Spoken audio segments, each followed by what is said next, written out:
ও আমার কলিজার যুবক, পর্দার আড়ালের মা বোনেরা, বৃদ্ধ বাবাজি, ওই তাকওয়ার মেডিসিনের এত দাম, এত দাম। আবু জাহাল নবীকে দেখলো, 13 বছর বয়ান শুনলো, এরপরও কালেমা পড়ে নাই।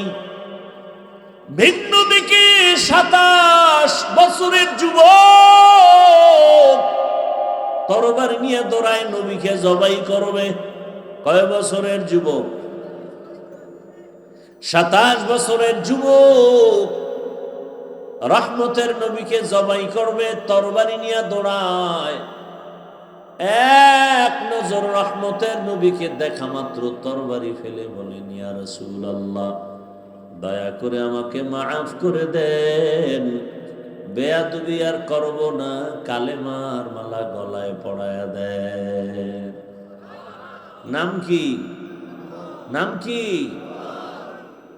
ইমামুল আউয়ালিনাল আখিরিন, বহরে সদকা রহমাতাল লিল আলামিন, সাইয়্যিদুল কাউনাইনি খাতমুল মুরসালিন, আখির আমদ বুদ ফখরুল আউয়ালিন। ওই তাকওয়া নামক মেডিসিনের এত দাম। ওমরের মতো বান্দা রাসূলকে জবাই করতে গিয়া কালেমা পড়ে ফেললো তাকওয়ার বদৌলতে। এজন্যই তো আল্লাহ বলেন, যালিকাল কিতাবু লা রাইবা ফীহি হুদাল লিল মুত্তাকিন। কোরআন ওই সমস্ত মানুষদেরকে হেদায়েত করবে যারা তাকওয়াওয়ালা। এরে আমার যুবক, এই তাকওয়ার মেডিসিন সামান্যতম যার অন্তরে আছে, ওই বান্দা সারা দুনিয়াও যদি তাকে হাদিয়া দেয়, ওই বান্দা তারপরেও কোনো বেঈমানের কাছে মাথা নত করবে না।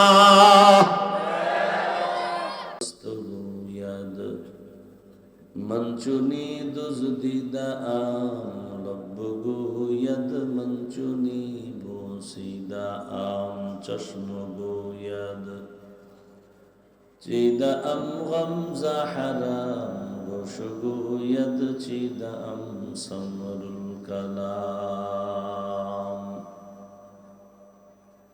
হাতকে যখন বলবে কথা বলো,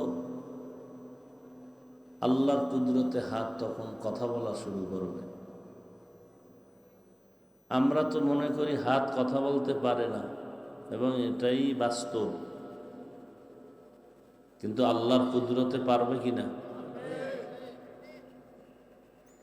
এখান থেকে একটা পয়েন্ট মনে রাখবেন। মানুষ যেটাকে বলে হবে না, অসম্ভব, আমার মালিকের কুদরতে সেটা খুব সহজেই সম্ভব। মরা গাছে কথা বলতে পারে না, এটাই বাস্তব, কিন্তু আল্লাহর কুদরতে কথা বলেন না কেন, পারে।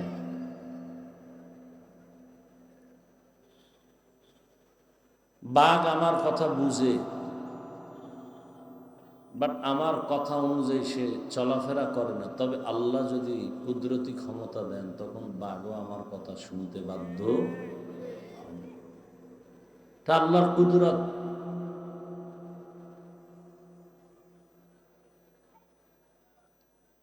কিয়ামতের দিন হাত কথা বলবে, চোখ বলবে, যার যারটা বলে দিবে। হাত বলবে, হে মালিক, তুমি যে ডিউটি করার জন্য দুটো হাত দিয়েছ, সেই ডিউটি তোমার হাত পালন করে নাই।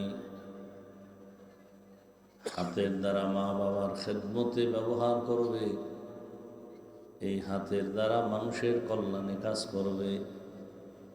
বরং মানুষ, এই ব্যক্তি হাতকে ব্যবহার করেছে মানুষের ক্ষতি করার জন্য। মা বাবার বিরুদ্ধে, আলেম ওলামাদের বিরুদ্ধে, ইসলামের বিরুদ্ধে, গরিবের বিরুদ্ধে এই হাতকে ব্যবহার করেছে কলমের মাধ্যমে। এভাবে চোখ কথা বলবে, হে মালিক, দুটো চোখ তুমি দিয়েছো, ডিউটি পালন ঠিক মতো করে নাই। দুটো চোখ দিয়া বান্দা তার রবের কুদরত দেখবে, একবারও দেখে নাই। এই চোখ দিয়া মায়ের চেহারা দেখবে সওয়াব, বাবাকে দেখবে সওয়াব, দেখে নাই। দুটো চোখ দিয়া বাইতুল্লাহ দেখবে সওয়াব, দেখে নাই। কোরআন খুলে খুলে তাকায় তাকায় দেখবে, দেখে নাই। কোরআন খুলিয়া শুধু তাকায় দেখবেন, তাতেও কি সওয়াব? কথা বুঝতেছেন তো? কোরআন খুলে দেখবেন, তাকায় তাকায় খুইলা ভিতরে দেখবেন আরবি লেখা, শুধু দেখবেন, তাতেও কি? সবাই বলেন তাতেও কি? তবে এখানে সতর্ক থাকতে হবে। কেউ যদি বলে কোরআন না বুঝে পড়লে কোনো লাভ নাই, ভালো করে তাদেরকে চিহ্নিত করবেন, তারা ইসলামের বড় দুশমন। এরা বাতিল, এরা ভণ্ড। এদেরকে যারা ভণ্ড বলবে না, তারাও ভণ্ড। কোরআন না বুঝে পড়লে লাভ নাই। বুঝার ক্ষমতা আছে কোন বান্দা?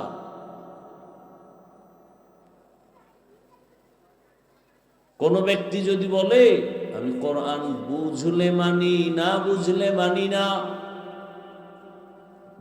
ওই লোকটা বেঈমান হওয়ার জন্য আর কোনো কিছুর প্রয়োজন নাই। আর যে বলবে আমি আল্লাহর কোরআন বুঝলেও মানি, না বুঝলেও মানি, ওই বান্দা একজন গরিব রিক্সার ড্রাইভার হলো, সে পাক্কা ইমানদার। এই কালামে জিন্দা কোরআনে হাকিম, হিকমতে উলা ইয়াজালাস্তু কাদিম। তাহলে চক্ষু দিয়া বান্দা কোরআন তাকায় দেখলেও সওয়াব, তরজমা পড়লে তো আরো সওয়াব, তাফসীর ও ব্যাখ্যা পড়লে তো আরো সওয়াব। কোরআন বুঝার জন্য ইলমে সরফ পড়ে, তাতেও সওয়াব। ইলমে নাহবু পড়বে, তাতেও সওয়াব। কোরআন বুঝার জন্য যত ইলম, যত বিদ্যা অর্জন করবে, সবগুলোতেই সওয়াব। ইলমে রা'ইজাজ কারদান বেহিসাব, ইলমে রা'ইজাজ কারদান বেহিসাব, খলকেরা দাদন জবাবে বা সওয়াব, হক না দারদ দোস্তে খলকা জারেরা, মিস্তে ই খসলত কে দিনদারেরা। ও দয়ার মালিক, এই চোখ দিয়ে কোরআন তাকায় তাকায় দেখবে, দেখে নাই। তোমার কুদরতের সৃষ্টি দেখবে, দেখে নাই। বরং বান্দা দরওয়াজা জানালা বন্ধ করে মোবাইল হাতের মধ্যে নিয়া সারাটা রাত শুধু গুনাহ দেখেছে, গুনাহ সব রেকর্ড হচ্ছে, সব। পালাবার কোনো সুযোগ নেই, গোপন করার কোনো সুযোগ।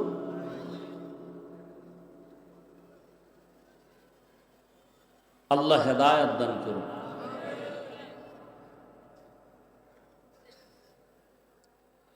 وَإِن تُبْدُوا مَا فِي أَنفُسِكُمْ أَوْ تُخْفُوهُ يُحَاسِبْكُم بِهِ اللَّهُ। পালাবা কোথায়? সব গোপন খবর কে জানেন? وَأَسِرُّوا قَوْلَكُمْ أَوْ اجْهَرُوا بِهِ। বান্দা তুমি প্রকাশ্যে যা বলো এবং গোপনে যা বলো, কেউ শুনে না, দেখে না। কে দেখেন? ওই আল্লাহকে ফাঁকি দেওয়ার কোনো সুযোগ নাই। চোখ এভাবে বলবে, পা আল্লাহর সামনে কথা বলবেন, হে মালিক এ পা দিয়া বান্দা মসজিদে যাবে, মসজিদে গিয়া নামাজে সেজদা করবে, মসজিদের দিকে যায় নাই, বরং পা দিয়া হেঁটে হেঁটে মন্দিরে আর যাত্রার প্যান্ডেল গুনার প্যান্ডেলে দৌড়াইছে। এজন্য আল্লাহ পাক ভিন্ন আয়াতে বলেন, ইয়া আইয়ুহাল্লাযীনা আমানু কু আনফুসাকুম ওয়া আহলিকুম নারা আকুদুহা আন-নাস ওয়াল হিজারাহ আলাইহা মালাইকাতুন গিলাযুন শিদাদুন লা ইয়াসুনাল্লাহা মা আমারাহুম ওয়া ইয়াফআলুনা মা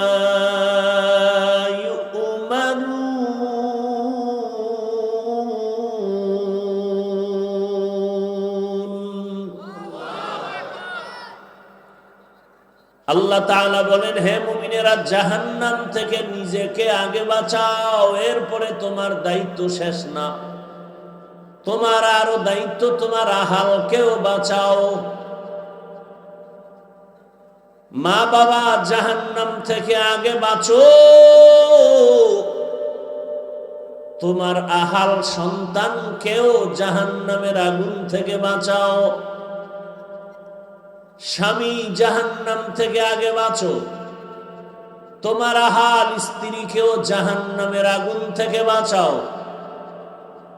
শিক্ষক জাহান্নাম থেকে নিজেকে আগে বাঁচাও, এরপরের দায়িত্ব আহাল ছাত্রদেরকেও বাঁচাও।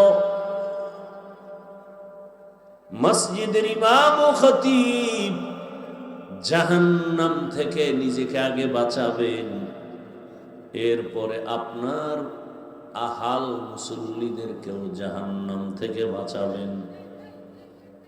এলাকার মিম্বার দায়িত্বশীল জনপ্রতিনিধি জাহান্নাম থেকে নিজেকে আগে বাঁচাবেন, এরপরের দায়িত্ব ওয়ার্ডের মানুষকে জাহান্নাম থেকে বাঁচাবেন। চেয়ারম্যান সাহেব জাহান্নাম থেকে নিজেকে আগে বাঁচাবেন, ইউনিয়নের মানুষকে আপনার আহাল হিসেবে তারপরে জাহান্নাম থেকে বাঁচাবেন। দায়িত্ব, যদি বান্দা নিজে জাহান্নাম থেকে বেঁচে যায়, আহালকে না বাঁচায়, এই শুধু আহালকে না বাঁচানোর কারণে কিয়ামতের দিন জাহান্নামে যেতে হবে। এই পিচ্ছি, তুই মোবাইল হাতে নিছো কেন? হ্যাঁ,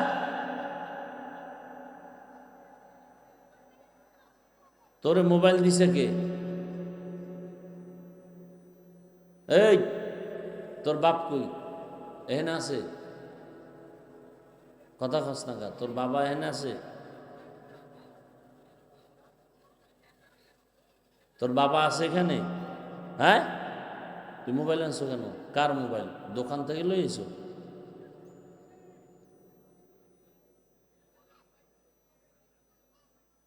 নাম খাইতে দেওয়া উচিত। এই সমস্ত পোলাপান যে মোবাইল চালাইবে এর নাম কাটা উচিত। ও জীবনে মানুষ হবে না। বাপ মা হইল নষ্টের মূল। বহু সন্তান নষ্ট হবে শুধু মা বাবার কারণে। قال النبي صلى الله عليه وآله وسلم ما من مولود إلا يولد على الفطرة فأبواه يهودانه أو ينصرانه أو يمجسانه إلى آخر الحديث। হাশরের ময়দানে বাবা মাকে আল্লাহর আদালতে দাঁড়াতে হবে। নবী বলেন, অনেক সন্তান ইমানের আলো নিয়ে আসে, মা বাবা ওই সন্তানটাকে মূর্তির পূজারি বানায়, অগ্নি পূজারি বানায়, গায়রুল্লাহর গোলাম বানায় দেয়। মা বাবা চিনে না সুদ কি জিনিস। আরে সন্তান চিনে না সুদ কি জিনিস। বাবা তাকে সুদের ব্যবসা শিখায়, ঘুষের ব্যবসা শিখায়। সন্তান বুঝে না মিথ্যা কি জিনিস। বাবা তারে মিথ্যা মিথ্যা স্বপ্ন দেখায়, তোরে আমেরিকা নিয়ে যাবো, হাসতে হাসতে মিথ্যা স্বপ্ন, তোরে এইটা করে দেব ওইটা করে দেব। সন্তানের লোভ দেখায় দেখায় এক সময় নিজে বিপাকে পড়ে যায়। সন্তান জানতো না এটা মিথ্যা, শিখছে বাবার থেকে। সন্তান জানেন এটা গালি, শিখছে বাবার থেকে। কি স্বামী আর স্ত্রী তর্ক বিতর্ক করে, সন্তান এগুলো শিখে। আল্লাহ হেদায়েত দান করুন। হাসরের ময়দানে সন্তানরা আল্লাহর আদালতে দাঁড়াবে। এক পর্যায়ে মা বাবার বিরুদ্ধে মামলা দায়ের করবে, আল্লাহ আমার মা বাপকে ধরো, কঠিন ধরা ধরো। রব্বানা ইন্না আতা'না সাদাতানা ওয়া কুবারানা ফাআদাল্লুনাস সাবিলা। সূরা আহজাব 67 নম্বর আয়াত। আল্লাহ বলবেন, এই সন্তান নামাজ পড়ছো পড়ি নাই, রোজা রাখছো রাখি নাই, কেন? বলে আমার মা বাবা আমাকে নামাজের দাওয়াত দেয় নাই, রোজার দাওয়াত দেয় নাই। কত কুলাঙ্গার বাবা মা আছে, সন্তান চায় কোরআন শিখতে, বাপ মা বাধা দেয়। অনেকে এসে কান্না করে আমার সাথে, হুজুর মনে চায় মাদ্রাসায় পড়তে, বাপ মা পড়াবে না, খরচও দিবে না। প্যান্ট শার্ট পরে দাঁড়ায় দাঁড়ায় প্রস্রাব করবো, এটা বাবায় খুশি। এদিকে আসলে বাপ মা টাকা দিবে পেট ভরে। দাঁড়াইয়া প্রস্রাব করা হারাম। এই দাঁড়াইয়া প্রস্রাব করা কি বলেন? এটা মানুষের স্বভাব না, পশুর স্বভাব। এটা পশু দাঁড়াইয়া প্রস্রাব করে, মানুষ কিভাবে দাঁড়ায় প্রস্রাব করে? না মানুষ না, ওটা অমানুষ, নির্লজ্জ। এটারে বানাইছে আবার স্টাইল। আল্লাহ হেদায়েত দান করুন। দাঁড়াইয়া প্রস্রাব করার সিস্টেম, হ্যাঁ? আর এটি প্রস্রাব করে কি বলবো, লজ্জা লাগে কথা বলতে। রসুল ১৫০০ বছর আগে বলে গেছেন, লা ঈমান লিমান লা হায়া আলা। যাদের লজ্জা নাই ওদের ঈমান নাই। লজ্জা বড় দামি এক সম্পদ। লজ্জা যদি থাকতো, ঘরের মধ্যে সন্তান মা বাবা মোবাইল একসাথে চালাতে পারতো না। লজ্জা শরম যদি থাকতো, টেলিভিশনের সামনে মা বাবা সন্তান একত্রে বসে নাচ গান দেখতে পারতো না। লজ্জা শরম নাই। লজ্জা না থাকলে যা মনে চায় তাই করা যায়। আল্লাহ তাআলা বলেন, এত বয়ানের পরেও কেন আমাদের আমল দুর্বল? এত মেহনত, দাওয়াত, তাবলীগের বয়ান, পীর মাশায়েখের বয়ান, উলামায়ে কেরামের বয়ান, জুমার খতিবের বয়ান, মিথ্যা বলা হারাম এখানে কে না জানে, এরপরও মিথ্যা বলে। গালি দেওয়া হারাম জানার পরেও দেয়। কারো ক্ষতি করা হারাম, এরপরও করি। কাউকে ছোট মনে করা হারাম, তারপর মনে করি। নিজেকে বড় মনে করা হারাম, এরপরও করি। মা বাবার সাথে বেয়াদবি করা হারাম, তারপরও করি। চুরি ডাকাতি অন্যায় জুলুম করা হারাম, এরপরও করি। বড় কঠিন হালাত, এত বয়ানও চলে। মাদ্রাসারও অভাব নাই, মসজিদের অভাব নাই, বয়ানের মুসল্লির অভাব নাই, বক্তারও অভাব নাই, ডায়েরিও খালি নাই। এরপরেও কেন আমলের খাতা শূন্যের কোঠায়? হাজার মানুষ দেখলে সেখানে 999 মানুষ কেন দাড়ি নাই, কেন টুপি নাই? রাস্তা দিয়া হিন্দু ভাই, খ্রিস্টান যুবক রাস্তা দিয়া চলবে, মুসলমানও একই রাস্তায় চলবে। কে হিন্দু কে মুসলমান বোঝা যাবে না? যাবে না? অবশ্যই বোঝা যাবে, কিন্তু কই বুঝার উপায় নাই। ভিন্ন দিক থেকে আমি হাঁটি, আর ভিন্ন সাইড থেকে আসতেছে হিন্দু যুবক আর মুসলমান যুবক। হিন্দু ছেলেটার প্যান্ট শার্টটাই লাগানো, দাড়ি নাই, মুখে বেরি। মুসলমান যুবকটাও হাঁটে, প্যান্ট শার্টটাই লাগানো, দাড়ি নাই, মুখের মধ্যে বেরি। হিন্দুকে মুসলমানকে সালাম কাকে দিব? ল্যাংটা করা ছাড়া কোনো পরিচয়ের উপায় নাই। গর্বসূরত আদমি ইনসাবুদে আহমদ বু জাহলো হামেক সাবুদে আদমিরা আদমিয়ত লাজিমাস উদরা গরবুনা বাশামাস আদমিয়ত লাহম শাহম পশুতে নিস আদমিয়ত জুজরে যায় দোসতে নিস। মিথ্যা বলা হারাম, তারপরে বলেন কেন? তাও কি আবার এমনি কসম খাইয়া কয়, গ্যারান্টি, এ মিথ্যায় কোনো সন্দেহ নেই। মিথ্যা মানুষকে ধ্বংস করে দেয়, আর পরও বলে। একমাত্র কারণ আমাদের মাঝে একটা মেডিসিনের অভাব। আল্লাহর জাতের কসম, ওই মেডিসিন যদি না থাকে কোনো বান্দার বয়ানে কাজ হবে না। আমি কেন, মক্কা মদিনার ইমাম কেন, স্বয়ং রসুল যদি বয়ান করে এরপরেও কোনো আসর করবে না। যেই রসুলকে এক নজর দেখলে জাহান্নামের আগুন হারাম, যে রসুলকে মোহাব্বতের নজর দিয়ে একবার তাকাবে পেটের ক্ষুধা থাকবে না। কেমন মায়ার নবী আমার, যে রহমতের নবী রাস্তা দিয়ে হাঁটেন, দুপার্শ্বের গাছ নত হয়ে সালাম দেয়। নবী রাস্তা দিয়ে হাঁটেন, যেখানে কদম রাখেন ওখান থেকে মিশকের ঘ্রাণ। ওই রহমতের নবী আমার অন্ধকার জায়গায় দাঁড়ান তো আলোকিত হয়ে যায়। সেই নবীকে একদিন আর এক বছর না, টানা 13টা বছর দেখলো, একই দস্তারখানে খানা খাইলো, বয়ান শুনলো, এরপরও বেঈমান কালেমা পড়লো না। এমন কোন বেঈমানের নাম জানেননি? নাম কি? গর্বসূরত আদমি ইনসাবুদে আহমদ বু জাহলো হামে সাবুদে। 13 বছর বয়ান শুনেও কালেমা পড়ে না, তার মানে নবীর বয়ানে ঝামেলা আছে নাকি? বরং এই বেঈমানের কপাল ওই মেডিসিন নাই। ওই মেডিসিনের নাম তাকওয়া, আল্লাহর ভয়। মেডিসিনের নাম কি?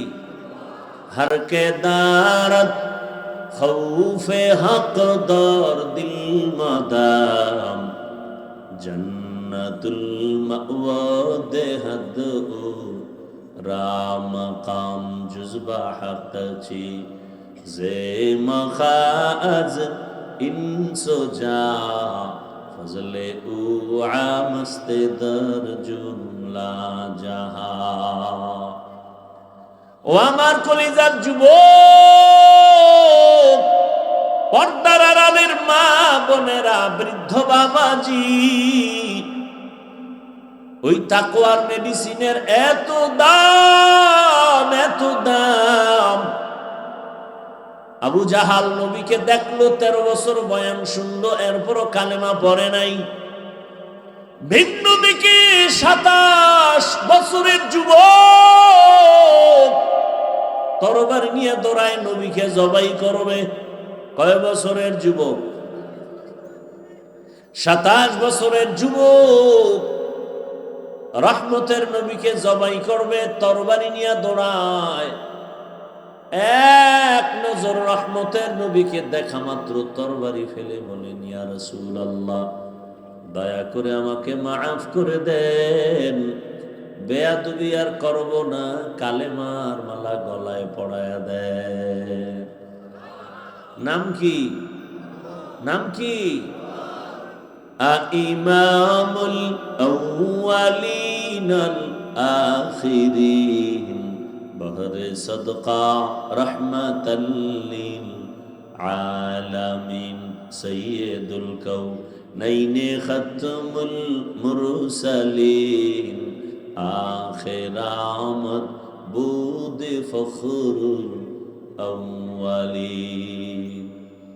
ওই তাকওয়া নামক মেডিসিনের এত দাম, ওমরের মতো বান্দা রাসূলকে জবাই করতে গিয়া কালেমা পড়ে ফেললো তাকওয়ার বদৌলতে। এজন্যই তো আল্লাহ বলেন যালিকাল কিতাবু লা রাইবা ফীহি হুদাল লিল মুত্তাকিন। কোরআন ওই সমস্ত মানুষদেরকে হেদায়েত করবে যারা তাকওয়াওয়ালা।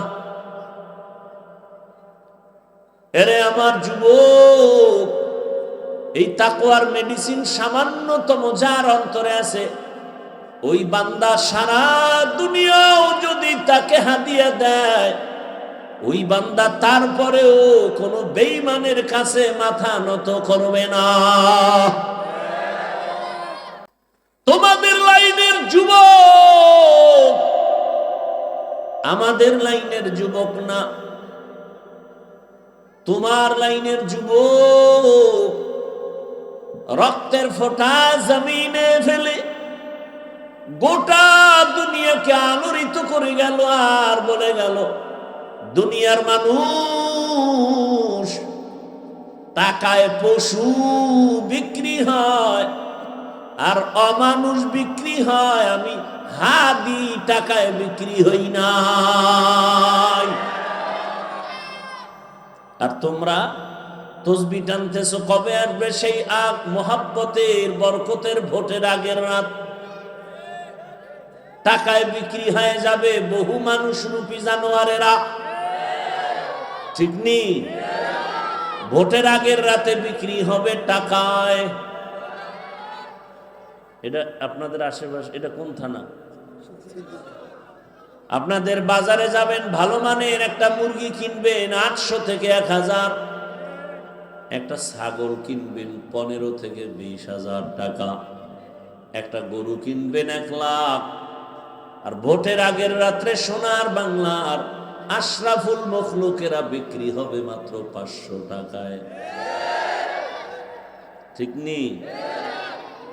তাহলে বোঝা গেল ছাগলের দামেও বিক্রি হয় না। এটা ছাগলের চেয়েও খারাপ, এটা গরুর চেয়েও খারাপ, এটা কুত্তার চেয়ে খারাপ, এটা শুকরের চেয়েও খারাপ। মানুষের কাতারে নাই। টাকায় পশু বিক্রি হয়, অমানুষ বিক্রি হয়, মানুষ কখনো টাকায় বিক্রি হতে। আরে আমার যুবক, ওই যুবকের কথা কি অল্প দিনে ভুলে গেছো? রামবাম নাস্তিকের মাথা আউট করে চলে গেল, গোটা দুনিয়াটাকে তাক লাগায় গেল। কেমন চরিত্রের যুবক, 5 ওয়াক্ত নামাজ আদায় করে, আর তোর নামাজ পড়তে মনে চায় না। মসজিদ দেখলে মাথা গরম, মাঝে মাঝে অন্তর এমন বানায় ফেলাও যে আজানটা দেয় কেন মেজাজ গরম লাগে। ওই ছেলেটা রাস্তা দিয়া যখন হাঁটে, 2 পার্শ্বের মানুষ এসে ওরে এমনিতেই টাকা দেয়। ফেসবুকের গোলামেরা দেখো নাই, 50,000 টাকার বান্ডিল ওই যুবকের দেয়। মরণের পরে অ্যাকাউন্ট চেক করা হলো, ওই যুবকের অ্যাকাউন্টে কোটি কোটি টাকা এমনি মানুষ পাঠায় দিছে। আর তুই সারা রাত মোবাইলে আকাম করবি, এমবি নাই, পাগল হয়ে গেছো। কই পাই টাকা? সর্বশেষ মায়ের মানিব্যাগ চুরি করো, বাবার টাকা চুরি করো। তুই কত খারাপ! লজ্জা নাই, আবার দাঁত দেখায়। এত বড় বেলাজা কেমনে হয় মানুষ? আমি কি হাসির কথা বলছি? যা বলতেছি এতে তো কান্না করা উচিত, মাথা নত করে। নির্লজ্জের মতো আবার হাসো কিভাবে? মানুষের সামনে মুখ দেখাও কিভাবে? 40 বছর পর্যন্ত যেই যুবকের চেহারায় নূর, আলোকিত নূর থাকবে, চেহারাটা উজ্জ্বল থাকবে, চেহারায় কোনো খারাপ আসর থাকবে না, ও যুবক, আয়নার সামনে দাঁড়াইয়া বিবেকরে প্রশ্ন কর, 25, 27, 30 বছরের মাঝে তোর চেহারা নষ্ট কেন? চেহারায় আলো নাই কেন? চেহারার দিকে তাকাইলে মায়া লাগে না কেন? তোর চেহারার মধ্যে এত নষ্টামির ছাপ কেন? 1500 বছর আগে রাইসুল মুফাসসিরিন আব্দুল্লাহ ইবনে আব্বাস রাদিয়াল্লাহু আনহু লিখেছেন, মানুষ গুনাহ করতে গিয়া সীমা লঙ্ঘন করলে নগদ শাস্তি 5টা। 1 নাম্বার, তার চেহারার নূর চলে যাবে। ওর চেহারার দিকে তাকাইলে কারণ মায়া লাগবে না, ওর চেহারায় কোনো আকর্ষণ থাকবে না। গুনাহ করবি আর দুনিয়ার দামি কোনো মেডিসিন যদি চেহারায় লাগাও, জীবনে চেহারা উজ্জ্বল হবে না, বরং চেহারা আরো নষ্ট হবে। চেহারা এমন রোগ হবে যার ঔষধ পাওয়া যাবে না। হ্যাঁ, তোর চেহারা সূর্যের মতো শুধু আলোকিত হতে থাকবে যদি 5 বার ওযু বানাও আর 5 বেলা নামাজ আদায় করো। কালো হলো চেহারায় নূর চলে আসবে। 5 বার ওযু বানায় 5 বেলার নামাজ আদায় করো। 500 টাকার জন্য নিজের ইজ্জত চরিত্র সব ধ্বংস করেছো, অথচ গোটা জাতি তোমার দিয়ে তাকায় আছে। যুবক, তোমার আদর্শ দিয়া গোটা দুনিয়া আদর্শবান হবে, আলোকিত হবে। তোমার আদর্শের আলো দিয়া সমাজ আলোকিত হবে, অথচ তোমার দিকে তাকাইলে লজ্জা লাগে। তোমার চেহারায় কোনো নূর নাই, না তোমার মা বাবা তোমার আচরণে খুশি, বরং মনে হয় তোমার মা বাবা মনে মনে বলতে চায়, এত মানুষ চাকার তলে ঢুকে যায়, আমার এই চরিত্রহীন সন্তানটা কেন মরে না? এই কথাগুলো কোনো মা সন্তানকে বলে না, ভয় পায় যদি আবার মা বাবারে মারে। কেমন সন্তান হইছ রে জালেম, পারো না, মাকে মারো। আবার বন্ধুদের সাথে গর্ব করে, হয় জানো আমার আব্বু আম্মু না আমাকে অনেক ভয় পায়, গর্ব করে। লিখে রাখ, ঘরের দরওয়াজায় বাধাই করে টানায় রাখ। একটা মা সন্তানের কপালে দিবে ভালোবেসে চুমা, আর সন্তানকে যদি মা ভয় পায়, লিখো মা ওই সন্তানকে ভয় পায় যেই সন্তান সমাজের চূড়ান্ত চরিত্রহীন এবং বেয়াদব। শিক্ষক ওই ছাত্রকে ভয় করে যেই ছাত্র প্রতিষ্ঠানের চূড়ান্ত চরিত্রহীন আর বেয়াদব। নম্র ভদ্র চরিত্রবান আদর্শবান সন্তানকে কোনোদিন মা বাবা ভয় পায় না, শিক্ষক ভয় পায় না, বরং বুকে লাগায়, গর্ব করে। আর তুমি গর্ব করো না? চরিত্রহীন মুরব্বীর সামনে বিড়ি টানে, কত বড় বেয়াদব, কত বড় নির্লজ্জ।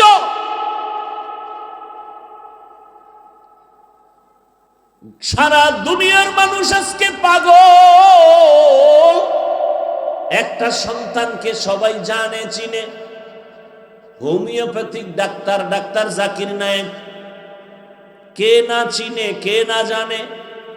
টাকার গরমে না, ক্ষমতার গরমে না, একমাত্র সুন্দর চরিত্র আর নৈতিক আদর্শের কারণে।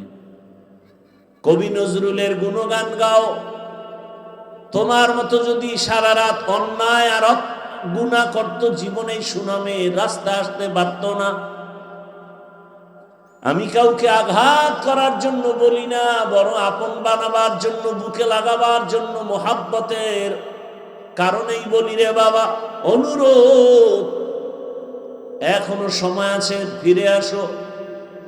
5-7 বছরের জন্য মোবাইলটা পানিতে ফেলে দাও, নতুন করে ঘুরে দাঁড়াও, আর চরিত্র ঠিক রেখে তুমি ডাক্তার হও। আল্লাহর কসম,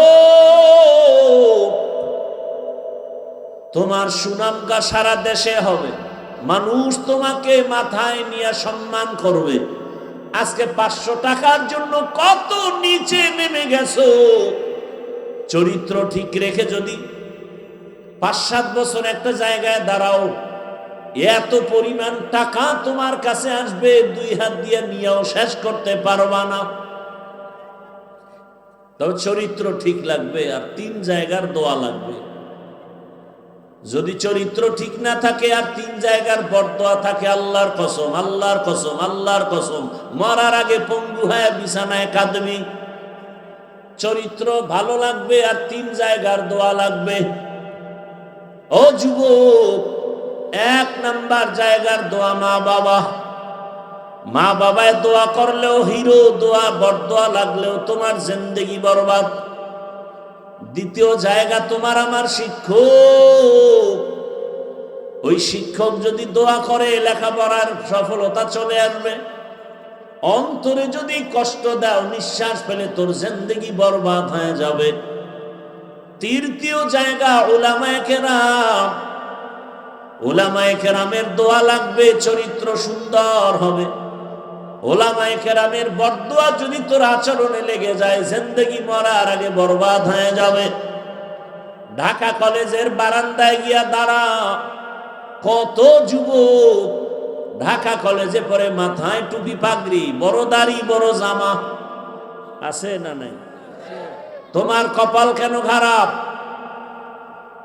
তোমার মতো যুবক র্যাব, আর্মি, পুলিশ, বিডিআরের চাকরি করে, নামাজ ছাড়ে না, দাড়িও কাটে না, অভাব নেই। আর তুমি দাড়ি কাটো, নিজের কত বড় মনে করো না? আয়নার দিকে তাকায় নিজের কত স্মার্ট লাগে না? হায় হায়, যারা দাড়ি কাটে ছাটে, দোনো দলের গুনাহ সমান। অল টাইম কবিরা গুনাহ, কবিরা গুনাহ, কবিরা গুনাহ, অল টাইম। ঘুমায় থাকলেও গুনাহ লেখা নাই, লেখা বন্ধ হবে না। এবং যতবার মোনাজাত দিবে, দাড়ি কাটাওয়ালাদের মোনাজাত কবুল হবে না। দাড়ি কাটা ছাটাওয়ালাদের নগদ শাস্তি, যৌবন থাকবে না। দাড়ি কামানেওয়ালাদের নগদ শাস্তি, তাদের চোখের পাওয়ার থাকবে না। আমার কথা মানতে একটু কষ্ট হয়। বাসায় গিয়ে গজবের মোবাইলটা হাতে তো নিবি, নিয়া গুগলে সার্চ দে, দাড়ি কাটলে শরীরের কি ক্ষতি হয়, চিকিৎসা বিজ্ঞানী কি থিওরি দিছে, সব দেখো। আখেরাতেরটা তো বললামই, আরো কঠিন কথা আছে বলি না। চিকিৎসা বিজ্ঞানীরা কি বলেছে, লাভ কি বলো? এই বুদ্ধিজীবীরা একজনে দাঁড়ায় বলো, দাড়ি কাটলে ছাটলে চেহারা সুন্দর হয়, যৌবন বাড়ে। হ্যাঁ, তা কাটো কেন বলো? আমার একটা লাভ দেখা, আমিও কাটবো, সব মানুষ সাক্ষী, সব আমিও কাটবো। এক সোরায় কয় চাকরি থাকে না। তো মুসলমানের বাচ্চাই যদি হও, যেই চাকরিতে দাড়ি রাখা যাবে না সে চাকরি করো কেন? রিজিকের মালিককে? পিপিলিকার খানা কে দেন? জঙ্গলের প্রাণীর খানা কে দেন? নদীর মধ্যে হাজারো ধরনের মাছ কে খাওয়ায়? ওরা দামি না আমরা দামি? তা আল্লাহ আমাদের খাওয়াবেন না? তো যেই চাকরি করতে গেলে দাড়ি রাখা যাবে না, সেই চাকরি করো কেন? রিক্সা চালাও, সমস্যা কি? হালাল উপার্জন করো। আওলাদে রসুল হুসাইন আহমদ মাদানী রহমাতুল্লাহ আলাই বাংলাদেশে আসছেন, বিশেষ করে সিলেটের জমিনে সময় দিতেন, চট্টগ্রামে আসতেন। মানুষ আসতো, আওলাদে রসুল আসছে দেখা করি। 2 শ্রেণীর মানুষের সাথে হাত মিলাইতেন না। একদল দাড়িবিহীন মানুষ যারা কাটে, বলতো এই দুশ্মনের রসুল, তুই আমার রসুলের কলিজায় আঘাত দাও, আর সালামের সুন্নত নিয়ে পারাপারি করো, তোর সাথে হাত মিলাবো না, আমি তো রসুলের আওলাদ। রসুলের সামনে কেমনে দাঁড়াবে? রসুল তো দাড়িবিহীন লোকদের সুপারিশ করবেন না, বলবেন সহকান সহকা। এই বয়ান কে করবে, কে শুনবে? আগামীকাল জুমায় যদি কোনো খতিব এই বয়ান করে, হঠাৎ করে শুনবে গাইবি আওয়াজ। কি আওয়াজ? গাইবি আওয়াজ। কি আওয়াজ? বলবে 1 মাসের ছুটি। কারণ কমিটির সব অধিকাংশ দাঁড়ি নেই, সুদখোর। পৃথিবীর শ্রেষ্ঠ জায়গা আল্লাহর ঘর মসজিদ, সেই আল্লাহর ঘরের দায়িত্বশীল একজন সুদখোর হয় কিভাবে? যেই সুদখোরের আমল নামায় অল টাইম 24 ঘন্টা গর্ভধারিণী মায়ের সাথে জিনার গুনাহ, জিনার গুনাহ, জিনার। লজ্জা শরম কই? আল্লাহ হেদায়েত দান করুন। এ কথা বলার মানুষ নাই, শোনার মানুষ নাই, বিরোধিতা করার মানুষের অভাব নাই। কথা ঠিক না? আল্লাহ হেদায়েত দান করেন। অনুরোধ করে বলি রে যুবক, এখনো সময় আছে, তওবা করো। আর মনে মনে আল্লাহকে বলো, আর আল্লাহর বিরুদ্ধে যাবা না। জীবনের দাড়ি তো কম কাটলা না, নামাজ কম ছাড়লা না, পার্কে পার্কে কম দৌড়াইলা না, আল্লাহর মুহাব্বত অন্তরে জমা নিয়া তওবা করো। আর নামাজ ছাড়বা না, দাড়ি কাটবা না, বেপরদায় চলবা না। মা বাবার দোয়া, শিক্ষকের দোয়া, উলামায়ে কেরামের দোয়া নিয়া নবীজির আদর্শ মেনে চলবা। ও পর্দার আড়ালের মা বোনেরা, আপনাদের কি মনে চায় না এই এলাকায় কি আপনাদের মতো মা বোন নাই যে নামাজ পড়ে, পর্দা করে, মার্কেটে ঘুরে না? ভিন্ন মা বোনেরা কেন মার্কেটে ঘুরে ঘুরে নিজের ইজ্জত নষ্ট করেন? নামাজ কেন পড়েন না, পর্দা করেন না? একটা সন্তানের ভবিষ্যৎ চিন্তা কেন করেন না? আপনার আদর্শের কারণে সন্তানের আদর্শ, আপনার খারাপের কারণে সন্তান খারাপ হয়ে যাবে। এখন অনুরোধ করে বলি রে মা, অনুরোধ, ওই লাইন ছেড়ে দিয়া আল্লাহর মুহাব্বতে তওবা করে নামাজ পড়েন, স্বামীর মাল হেফাজত করেন, একটা সন্তানকে আদর্শ মানুষ বানায় যান। ডাক্তার হবে, কোরআন পড়বে, নামাজ পড়বে, দোয়া করবে, আর রুগীও দেখবে, আপনার জীবনটা সফল হয়ে যাবে। ও মা বোনেরা, যুবক বাবারা, বৃদ্ধ বাবাজিরা, আল্লাহর মুহাব্বত নিয়ে তওবা করো। যদি তওবার নিয়ত থাকে, মুনাফিকি না থাকে, খাঁটি তওবার নিয়ত যাদের আছে যে আর দাড়ি কাটবো না, নামাজ ছাড়বো না, বেপরদায় চলবো না, মা বাবার সাথে বেয়াদবি করবো না, উলামায়ে কেরামের দোয়া নিয়া, শিক্ষকের দোয়া নিয়া নবীর আদর্শ মেনে চলবো, তওবার নিয়ত যদি থাকে, অন্তরে যদি নেফাকি না থাকে, খাঁটি তওবার নিয়ত যাদের আছে, দুটো হাত আমার আল্লাহকে দেখায়া দাও। আয় আল্লাহ, মেহেরবানি করে আমাদের হাতগুলো কবুল করে নেন, তওবা কবুল করে নেন। আয় আল্লাহ, তওবার উপরে মজবুত হইয়া চলার মতো আমাদের সবাইকে তৌফিক দান করেন, আমিন। আল্লাহ সবাইকে কবুল করে নেন।